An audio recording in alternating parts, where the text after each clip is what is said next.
Hi, I'm honored to be here today to give you my version of what occurred to me on October 17th, 1996.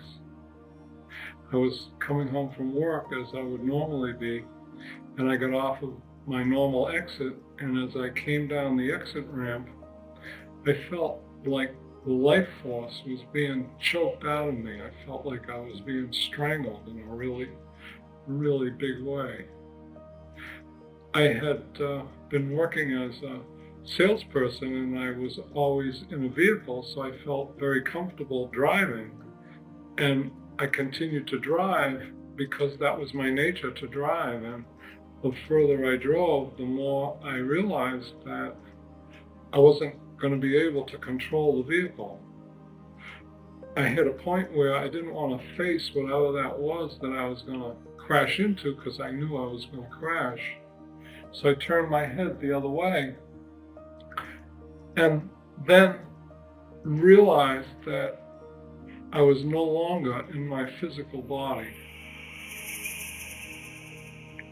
I saw light above me and all around me, tremendously vibrant white light. And as much as I saw, I realized that I was in the presence of God. And it was overwhelming for me. I knew that I had died. I was in a totally different mindset and not at all in the body.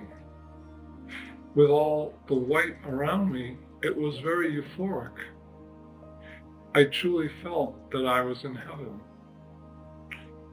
I asked God, am I in heaven?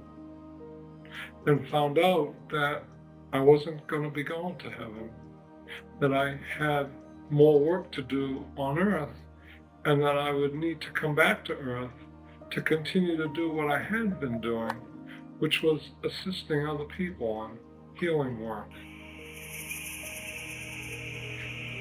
And then I was sent more back, and as I was sent back, I looked down and saw my physical body on the operating table. I then realized I had no physical body because I was still in an energy form. The next thing I knew, I was back in my physical body, and I had tremendous pain. And the pain actually felt good because it was something that I could relate to. Whereas being out of my body was something that I couldn't really relate to at all. I found out afterwards that I had had a blood clot that caused a heart attack. And the heart attack then caused me to pass out, which caused a car crash. And I took a left turn at 45 miles an hour and drove over another car.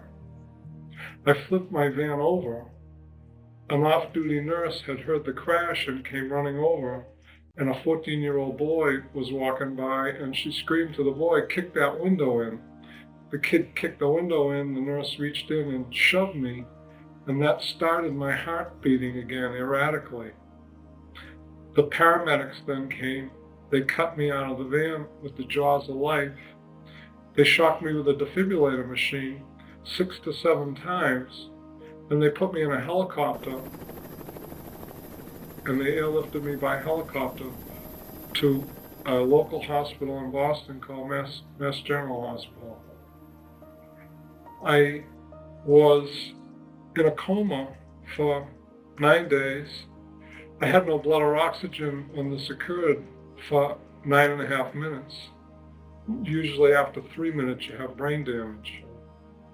I later found out that I was a national case study because at the time the procedure was you never shock anyone more than 3 times.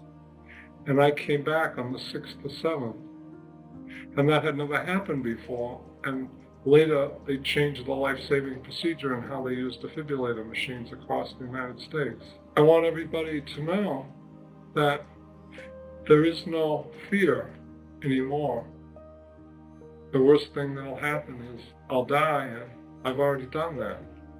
So rest assured that when your time comes, that you'll be well taken care of. And hopefully the concerns that you now have will be very well taken care of, because truly it's a wonderful experience, and I wouldn't trade it for anything. I might add that a lot of experiences have been doing certain things that are for purpose. So if you bump into someone and they tell you they've had a near-death experience, maybe there's something that you might listen to that might give you more insight into your own life, because we're all reflections of each other, and some of us experiences have some real vivid reflections that are very valuable to incorporate in how you might see not only yourself, but mankind. We're all here to learn and to grow, and what better way to learn and to grow than by looking at your own self and trying to get further into more of who you truly are. And that's one of the things that definitely happens to anyone that's had a near-death experience. You become much more acquainted to the depths of who you are and how you need to operate in order to come to some real big growth.